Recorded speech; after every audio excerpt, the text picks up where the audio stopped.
मैं हूं सोहेब चौधरी और आप देख रहे हैं मेरा और आपका YouTube channel real entertainment TV. आज हमारे चैनल पे 1000 वीडियोस कंप्लीट हो चुकी हैं, इसलिए ये वीडियो बहुत ही स्पेशल है। साथ ही स्पेशल जो सी पर्सनैलिटीज हमारे साथ मौजूद है और जिस टॉपिक पे वीडियो रिकॉर्ड करेंगे वो उससे भी ज्यादा स्पेशल है।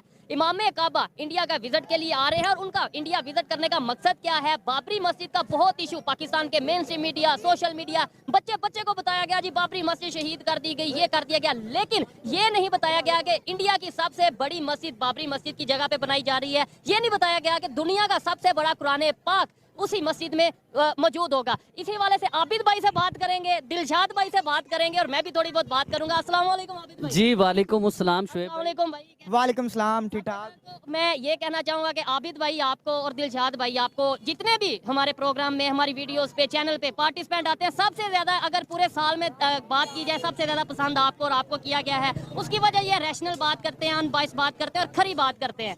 टॉपिक आपने सुना, आपकी भी बात इसके ऊपर लेंगे और दिलशाद भाई की बात लेंगे। बड़ी जबरदस्त ये वीडियो होगी जी सबसे पहले तो मैं आप सबको मुबारकबाद देना चाहूँगा कि जी मैं भी ज़ाहिरी बात है, लेकिन आपको स्पेशल देना चाहूँगा कि 1000 वीडियो जो आपकी कंप्लीट हुई हैं, उसके बाद हम टॉपिक की तरफ आते हैं। और आज तो टॉपिक भी ऐसा शानदार टॉपिक आप लेके आए हैं कि मज़ा आ गया मुझे। आपसे जब मुझे बता रहे थे ना टॉपिक के बारे में, तो यकीन कीजिए कि उस टाइम वाकई दिल में खुशी टाइप फील हो रही थी कि देखिए पाकिस्तान में इमाम काबा कितनी बार आते हैं और कितनी बार आए हैं। ये नहीं मैं कह रहा कि इमाम काबा आते नहीं हैं, पाकिस्तान में आए हैं, लेकिन आपने ये देखना कि रिसेंटली पिछले चंद सालों में या पिछले कई सालों में इमाम काबा की कितनी बार पाकिस्तान में एंट्री हुई है। अब आप ये देखिए कि जिसे आप हिंदुओं का हम लोग मुल्क कहते हैं, दुश्मनों का इस्लाम दुश्मन मुल्क जिसे हम लोग कहते हैं, जी हाँ, जी हाँ, जिसे हम कहते हैं कि यार सबसे ज्यादा जालिम अगर कोई है ना मुसलमानों को लेके तो वो हिंदुस्तान है, इंडियन कंट्रीज है ये, किधर मुसलमानों पे जुल्म होता है। आज उस जालिम मुल्क के बीच में इमाम काबा तशरीफ लेके आ रहे हैं। आज उस जालिम मुल्क के बीच में भाईजान इंडिया की, भारत की हिस्ट्री की सबसे बड़ी मस्जिद बनने जा रही है। फिर उसमें एक रिकॉर्ड बनेगा कि दुनिया का सबसे बड़ा कुरान पाक उस मस्जिद में रखा जाएगा। कौन रहा है उन्हें जो सा इंडिया के विजिट के लिए बीजेपी के ही एक जो से मेंबर हैं वो बुला रहे हैं। दिलशाद भाई आप इस पे क्या कहना चाहेंगे? आबिद भाई तो बहुत खरी बात करते हैं और बड़ी मतलब यह है कि जज्बात में आके बड़ी बड़ी स्टेटमेंट दे जाते हैं। आप क्या कहना चाहेंगे ये सारे टॉपिक के हवाले से? इसमें सबसे इंपॉर्टेंट तो ये है कि जो उनका चीफ मिनिस्टर योगी है, जिसको ये पेंट किया जाता है कि वो जनाब एक हिंदू कल्चर को प्रमोट कर रहा है और प्रो हिंदू बात करता है। सबसे मजे की बात यह है कि उसी स्टेट के अंदर ये मस्जिद बन रही है और सबसे बड़ी इंडिया की मस्जिद बन रही है। और मेरा नहीं ख्याल कि पाकिस्तान में इतनी बड़ी मस्जिद बनी होगी। और सुनने में ये भी आ रहा है कि उन्होंने जो कुरान पाक भी वहाँ पे रख रहे हैं वो भी दुनिया का सबसे बड़ा कुरान पाक है।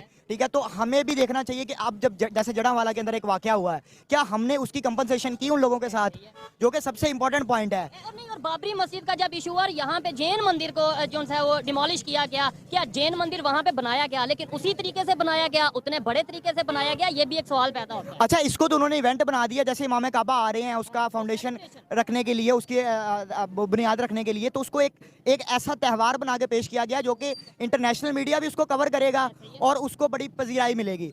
हमें भी चाहिए था कि जब जैन मंदिर डिमोलिश किया गया था उसके बाद हम भी उसकी कंपनसेशन करते, हम भी उस तरह का कोई मंदिर बनाते, लेकिन चले अभी भी देर नहीं हुई। अभी भी आप कोई ऐसा इकदाम उठा सकते हैं जिससे जो है वो आप एक दुनिया को एक अच्छा मैसेज दे सकते हैं। आपसे आबिद भाई ये बताएं, पाकिस्तान में बहुत से मंदिर मौजूद हैं। मैंने कश्मीर का विजिट किया, मैंने कराची का, सिंध का, अंदरून सिंध का विजिट किया, इवन लाहौर के अंदर बहुत से ऐसे मंदिर हैं जिन्हें मार्केट बना दिया गया है या पब्लिक प्लेस बना दिया गया है। क्या समझते हैं, हम उन्हें ही नहीं संभाल पा रहे और वो हमारी प्रॉपर्टी है। वो ये नहीं कि इंडिया की या किसी की प्रॉपर्टी, वो मेरी और आपकी प्रॉपर्टी है। हम उनको उस तरीके से वर्क क्यों नहीं कर रहे, उस तरीके से उन्हें अपना जो सा पूरी दुनिया में एक इमेज क्यों नहीं दे रहे कि हमारे यहाँ पे भी जो सी ऐसी प्लेस है वो बड़ी महफूज है? देखिए शुएब भाई, इसके ऊपर तो मैं ये बताना चाहूँगा कि जब बाबरी मस्जिद के मामलात हुए, क्योंकि आपने बाबरी मस्जिद का जिक्र किया है, तो जब बाबरी मस्जिद को शहीद किया गया उसके बाद पाकिस्तान में जो फैक्ट हुआ वो भी आपको याद होगा कि मंदिरों को तोड़ दिया गया, लोग मंदिरों के ऊपर चढ़ गए, तबाह कर दिया मंदिरों को। चलो ये एक सिलसिला चल रहा था। उसके बाद जब इंडिया ने हमारी मस्जिदों को तहफ़्फ़ुज़ देना शुरू किया, हमें चाहिए था कि पाकिस्तान में मंदिरों को उस लेवल पे हम लोग तहफ़्फ़ुज़ देते, उस लेवल पे हम लोग मंदिर बनाते। देखिए ऐसा नहीं है, हम लोगों ने मंदिर पाकिस्तान में हैं, जैन मंदिर भी है जो जैन के मंदिर हैं, इसके अलावा और बहुत से मंदिर हैं, लेकिन उन मंदिरों की आप कभी हालत तो देखो अंदर जाके, आप बाहर से उस मंदिर को देखो आपको समझ आएगी। देखिए शुएब भाई, मैं मुसलमान हूँ, मैं मंदिर की बात करता हूँ, दाएं बाएं वाले लोग समझते हैं कि पता नहीं ये हिंदू है या हिंदू, देख हंस रहे हैं भाई ना, ये लोग हंस रहे हैं, तो ये समझ रहे होंगे कि पता नहीं ये हिंदू है। देखिए भाईजान, हम लोग हैं मुसलमान, हमारा दिन इंसानियत की बात करता है, हमारा दिन कहता है तमाम मजहबों की जो है ना इज्जत करनी चाहिए। सुनिए आप, अगर पाकिस्तान में हम बड़े बड़े मंदिर बनाएं उस मंदिर को देखने के लिए हम तो लोग मुसलमान है ना सर, टूरिस्ट आएंगे, हम लोग तो मंदिर जाते ही नहीं है। उस मंदिर में कोई इंडिया से आएगा, कोई कनाडा से आएगा, कोई अमेरिका से आएगा। अच्छा, टूरिस्ट आने से फायदा किसका है? पाकिस्तान का फायदा है। ऑब्वियसली सर, हमारा फायदा, इमेज हमारा बिल्ड होगा, दुनिया में मैसेज आएगा कि पाकिस्तान में देखिए इतने खूबसूरत मंदिर हैं ये मुसलमान, तो ये लोग इतने इतने मंदिर, और उन मंदिर को जो है प्रॉपर एक संभाला भी जा रहा है। इस तरीके से अगर सिलसिला हो, देखिए अगर मैं एक मंदिर को अच्छा कहता हूँ, अगर मैं कहता हूं कि यार पाकिस्तान में चर्च अच्छे बनने चाहिए, मंदिर आउटस्टैंडिंग किस्म के मंदिर बनने, देखिए हम फतवा लग जाएगा, वही बात कर रहा हूँ, हम लोग मस्जिद पे कितना इन्वेस्ट करते हैं, किस लेवल की मस्जिदें बनाते हैं, इवन के उधर से हमारे जूते भी चोरी हो जाते हैं। तो अभी मैंने एक सिख से बात हो रही थी, मैं बल्कि चला गया गुरु नानक सरकार जो है ना, उधर मैं चला गया, मेला था, उनका 550वां जन्मदिन था। तो मैं उधर गया, तो शूज जब मैं उतार के बाहर रखवाने लगा ना शूज, तो मैंने उससे कहा कितने पैसे हैं, तो वो बच्चा हंसने लग गया। वो कहता भाई हम लोग पैसे नहीं लेते हैं शूज रखने के। तो मैं खैर वो शूज रख के हम लोग अंदर चले गए।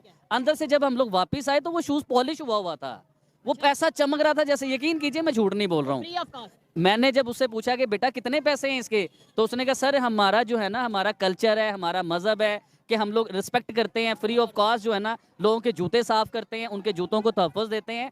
मतलब ये है कि हमें चाहिए कि अपने दिन के साथ साथ दूसरे दिन की भी रिस्पेक्ट करें, दूसरे दिन को भी इज्जत दें। दिलशाद भाई, अगर मैं आपसे सवाल करूं, दुनिया में सबसे ज्यादा मसाजिद किस कंट्री में है, तो आप उसका क्या जवाब देंगे? इंडोनेशिया में, कोटली आज़ाद कश्मीर में दुनिया में सबसे ज़्यादा मसाजिद हैं। अच्छा, आज़ाद कश्मीर, आज़ाद कश्मीर कोटली शहर में सबसे ज़्यादा मसाजिद का शहर बोला जाता है। आज़ाद कश्मीर की, और ये पाकिस्तान की आप बात कर रहे हैं? जी जी, कोटली आज़ाद कश्मीर। ठीक है, अगर मंदिर की बात करें, सुना जाता है कि भाई अगर पहले माजी की बात करें, मंदिर थे वहाँ पे पंडित रहते थे, तो उधर मंदिर कितने मौजूद हैं आज़ाद कश्मीर? इधर मेरे ख्याल को 2-3 है पूरे शहर में, शायद 4-5 मंदिर है, और वो जिस हालत में, जिस कंडीशन में, हाँ। क्या आपको क्या लगता है कि वो मंदिर कम से कम होने चाहिए?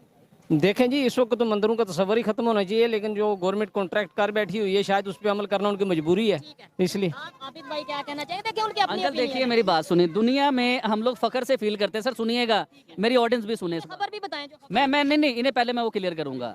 आप यूरोप चले जाइए, अमेरिका चले जाइए, क्रिश्चियंस की कंट्रीज हैं वो लोग, वो मुसलमान नहीं हैं। आपको अंदाजा है किस लेवल की मस्जिद है उधर? आपको अंदाजा नहीं है। और इमाम जो है कोई पाकिस्तान से जाता है, कोई कहीं से जाता है, उन मस्जिदों को वो तहफ़्फ़ुज़ देते हैं पूरी दुनिया में। ये आपको गौरों की कंट्रियों की बात बता रहा हूँ। अब आप हमारे हमसाए के दौर में ये कहते हैं कि यहाँ पे नहीं, भाई थोड़ा सा रह गया, थोड़ा सा। अब आप हमारे हमसाए हिंदुस्तान में चले जाइए, हिंदुस्तान में हिंदुस्तान की हिस्ट्री की सबसे बड़ी मस्जिद बन रही है, इमाम काबा उसकी बुनियाद रखने आ रहे हैं। दुनिया का सबसे बड़ा कुरान पाक हिंदुस्तान में उस मस्जिद में रखा जाएगा। अब मुझे बताएं कि जब हम ये बात करते हैं कि पाकिस्तान में भी बहुत बड़े मंदिर होने चाहिए, अगर हम मुसलमान हैं तो हमें दूसरे को भी रिस्पेक्ट देनी चाहिए, तो ये एग्री की बात है। देखें, इसमें दीन इस्लाम की बुनियाद जो है ये इस पे है कि मजहब की आज़ादी है। ये चीज़ है, तो फिर आप कहें कि भाई मंदिर नहीं होना चाहिए, तो गलत बात है ना। आपने सवाल किया, उसके पास वो चलते चलते जवाब दे दिया, जज्बात में जवाब। यही चीज़ है, जब थोड़ी सी लॉजिकल बात की जाए, कोई भी हो वो समझ जाता है। देखिए अंकल ने, भाई इनका कसूर नहीं, अंकल बड़े अच्छे इंसान है, इनका कसूर नहीं है। बात को समझे हैं, समझाने वाला होना। देखिए हमारा मीडिया जो समझाता रहा सारी जिंदगी, आप ये भी तो देखिए ना, हमारे मुल्ला हजरात जो हमें समझाते रहे हैं, मस्जिदों में जो हमें वो जुम्मे वाले दिन